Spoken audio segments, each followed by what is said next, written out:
Hello, my name is Devin Simone. Thank you for checking out my video. Today, we are going to be delving into some entitled people stories. So, please check out the rest of the videos that I have posted on my channel, as you will see that I do have a face. And without further ado, let's get into entitled people stories. American tourist wanted my table in the pub. The barman had my back. Before I knew what COVID was, I visited a pub in Dublin. In the pub, you can sit and disregard your responsibilities, spending your hours reading, drinking, chatting, playing board games and cards, and listen to old men tell tall tales, one of which you're about to hear now. I chose to read a book and stay all day drinking pints and relaxing. The pub had a fair bit of history, so I figured it was a good part of town to take my leisure and while away about 6 hours and pints or so.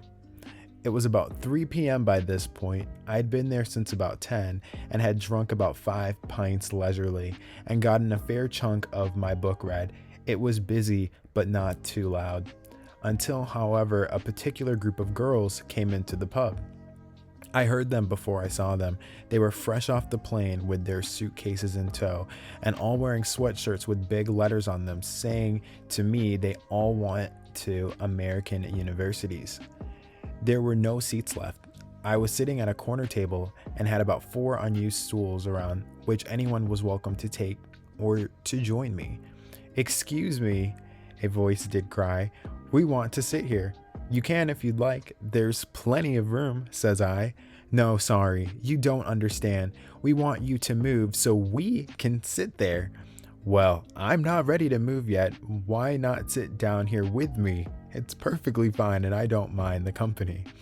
They proceeded to whine and groan that they just want to enjoy the pub and that I'm being really selfish. One of them went to get the manager. The manager arrives with one of the girls leading the way. She points at me saying, "He won't move." The manager of the pub wasn't very pleased with being torn away.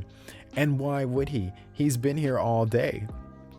It was at that point they all turned on him, decrying the service and demanding that they were going to take their business elsewhere. "Okay, then that's for the best, I think. There's no room here really for you and your big cases anyway."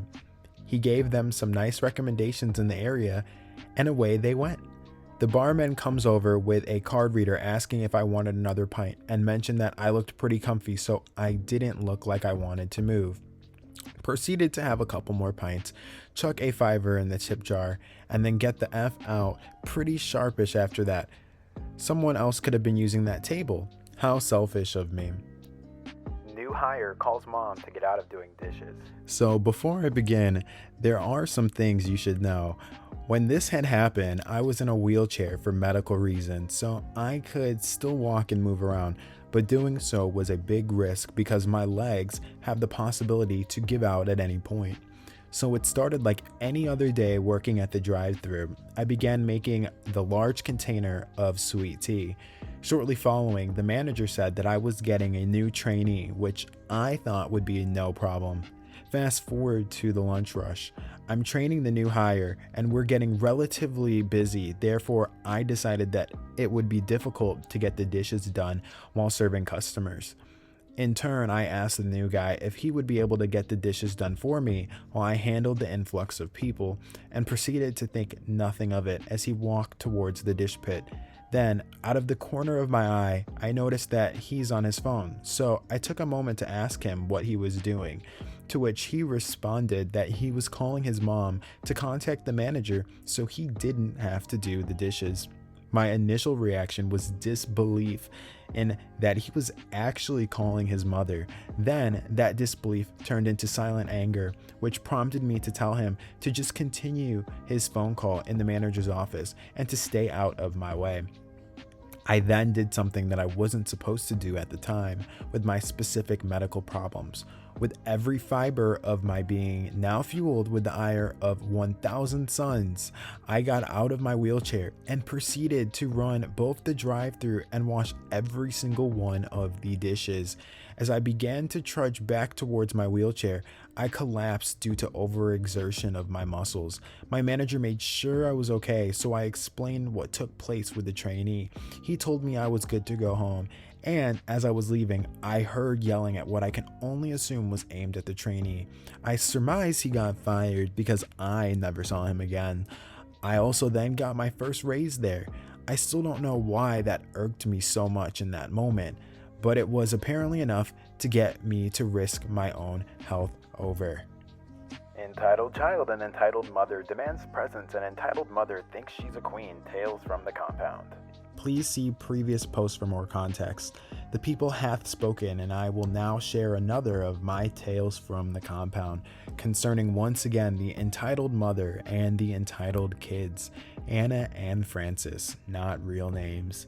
A few weeks passed since our last unpleasant brush with this family, so we were perhaps a little taken aback to discover a birthday party invitation on our front door one summer morning. It was graciously inviting my sisters and my brother to Francis's 10th birthday to be held in his back garden and in the compound's shared social space. Suffice to say, my siblings would have sooner taken an hour-long nap at the bottom of the swimming pool than accept this invitation. So the big day rolls around, and from our back porch, we can see that a massive inflatable bouncy castle was now uncomfortably nestled in the social area between the trees. Bunting and confetti littered the pool area, and no less than 60 children were running wild, screaming with delight.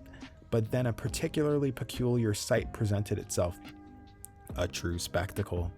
The spectacle in question was entitled mother dressed in an extravagant gown on the upper balcony of her house, calling the children forth to then begin to shower them with sweets and candy, like a Mardi Gras queen throwing beads to the public atop a parade float.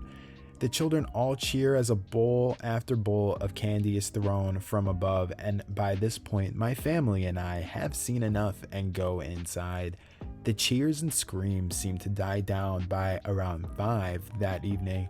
It was clear that the party was drawing to a close. So you can imagine my surprise to be disturbed from my Yogscast Tekkit Minecraft video by Francis Agrarius knocking on my back door. Me, can I help you? Francis, I don't want to talk to you. Where's my siblings' names? Me, they're busy right now. How was your birthday party?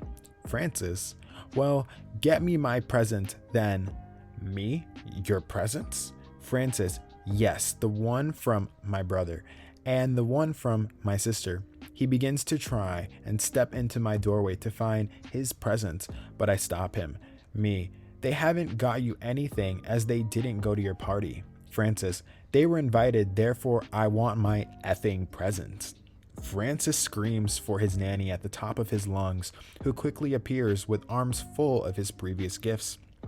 Francis to his nanny, bring me their presents and then put all of these in my room. She meekly nods and attempts to walk through my doorway too. I once again have to stop her. She doesn't say anything in response to this and simply awkwardly stands there. At this point, I shut the door and wish him a happy birthday, assuming this would be the end of the matter. The next day, my siblings and I were enjoying the swimming pool when the looming shadow of this gremlin interrupted us once again. Francis, you owe me presents. Us. We didn't come to your party. Francis to my siblings, I'm going to need my birthday present and an apology present from each of you. I genuinely couldn't help but laugh at the ridiculousness of this, and it seemed to enrage him further considering the seriousness written across his face. So of course it's time to get the queen herself involved. The entitled mother.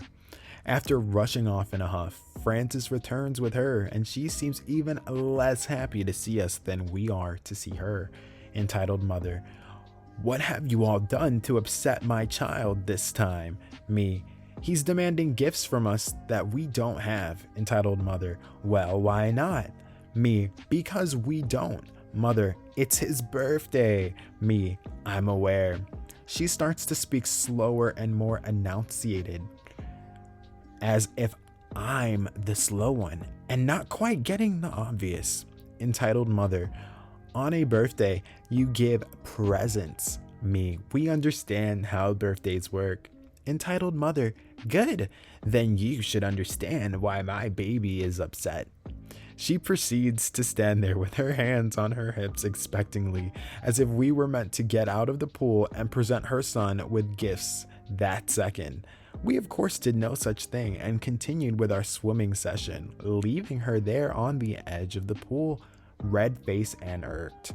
Same as last time. I hope you enjoyed another tale from the compound, and if you'd like to hear more, please let me know. And if you haven't already, please read my first post for more content. Entitled managers are very unsanitary. These McDonald's managers were, in my opinion, very power hungry and abused their power a lot, even in front of a district manager who didn't seem to care either, which led me to quitting after just 4 months, not to mention that they tried to guilt trip me into staying with them despite how they were abusing their power by overworking me. It was my 3rd month of working there, and I was just doing my usual thing because I was running the main register indoors, and here walks one of the manager's friends with a puppy in her arms. I'm thinking, why have you brought a puppy into the building? Because clearly it's not a service dog, since there isn't any service animal tags or bags. But the managers immediately surround her and starts playing, cooing, and drooling over the puppy. They were basically letting it lick them, hands, face, and they were even kissing it repeatedly too. Then, after a couple of minutes, the friend decides to leave because she had errands to run. The manager waves them away and goes right back to work without washing their hands. And I'm just staring at them, baffled. A day later, I'm at home and see a 1-star review stating that they ordered at the drive-thru and found animal fur in their food. I'm thinking, I wonder why that happened. After I quit working there and another month later, I decided to check that McDonald's location review again. Lo and behind, there is a nasty 1-star review saying that a customer had ordered from the drive-thru and they found a used condom in their burger. I'm thinking, ew, gross, good thing I left that job, because I've had managers point fingers at me for a mistake they made, but said I was the one who distracted them and made them forget to fix the machine. I tried to clarify that it wasn't my fault, but the district manager didn't listen and gave me a write-up instead, which is one of the reasons why I quit working there, and gives the location the nickname MCB Hole. TLDR, entitled managers don't wash their hands and gets bad review. Aunt shows up at my house with all her stuff, tells me she's going to be living with me for a while. So without getting too political, we recently had an election in the USA. My aunt supported one side, while her husband and adult offspring supported the other side. The election did not go the way my aunt wanted it to. Aunt proceeded to flip her breaking things, yelling, and even going as far as to set her daughter's "I voted" sticker on fire. Her husband called the cops. The cops declined to arrest her for anything, but suggested that she find a different place to stay for the night. This happened yesterday in New Jersey. Fast forward to 2 a.m. today. Here I am, sleeping peacefully in my home with my family, over 500 miles from all that drama. My fence alarm goes off, waking me up. I don't know if it's a bear or a trespasser, so I get my pants on, grab my shotgun, just to be safe. Turns out Aunt cut the lock off my front gate because she couldn't get in and I wasn't answering my phone. Why did she have bolt cutters in her car? So I safely stow my weapon and ask her, WTF? She starts crying and screaming, mind you, this is at 2 a.m. in a quiet rural community, about how the devil took her family and how they threw her out. And she says that since she has nowhere else to go, I need to let her in so she can stay in my guest room for a while. I told her that one of my guildies is using that room right now. The room is occupied. This person came all the way from Texas all the way to the West Virginia area to hang out with me. I'm not gonna toss them out with 30 seconds of notice, all because my aunt showed up. So she decides to call the police and tell them that I'm keeping her from entering her home. We were out in the woods, so the cops didn't get here quick. 4:41 a.m. The cops show up. I see them talking to her in my driveway. She shows them the bolt cutters and the ruined lock. A few minutes later, the officer knocks at my door. Your tenant claims that I immediately cut him off and tell him that I do not have a tenant. I own and occupy this structure. I offer to show him the deed. Well, this woman claims I cut him off again. What's the address on her ID say? At this point, the cop is pissed at me. I can tell. So I try to de-escalate the situation. Look, man, she doesn't live here. She's never lived here. That's my aunt. She lives in New Jersey. Please check her ID card. The cop calms down a bit and lets me know that he will talk to her and then come back. 10 minutes later, the cops come back to my door. 3 of them this time, not just the one from earlier. One of them had stripes and a rocker on his arm, so I could tell he was important. He asked me if there's any way Aunt can stay here for the night because she's too drunk to drive, so he can't let her back on the road. This woman just drove from New Jersey to West Virginia drunk. Thank God she didn't kill anyone. I told them that she cannot stay here, but I'm sure there's room in the local jail. The cop asked me if she can just sleep in her car in my driveway and leave in the morning. I told him absolutely not. When she wakes up in the morning, I would just have to call them to come get her off of my property. So that would solve nothing. I asked them to remove her from my property. Long story short, her car got towed and she is in the drunk tank. No charges pending for the night. So much for sleeping tonight. My kids need to be up for school soon. And my friends, if you're still with me, thank you again for checking out this video, and there will be loads more. Please leave down in the comments what you'd like to see next, and for next time, it's Devin Simone. It's been a blast, and I will catch you in the next one. Bye for now.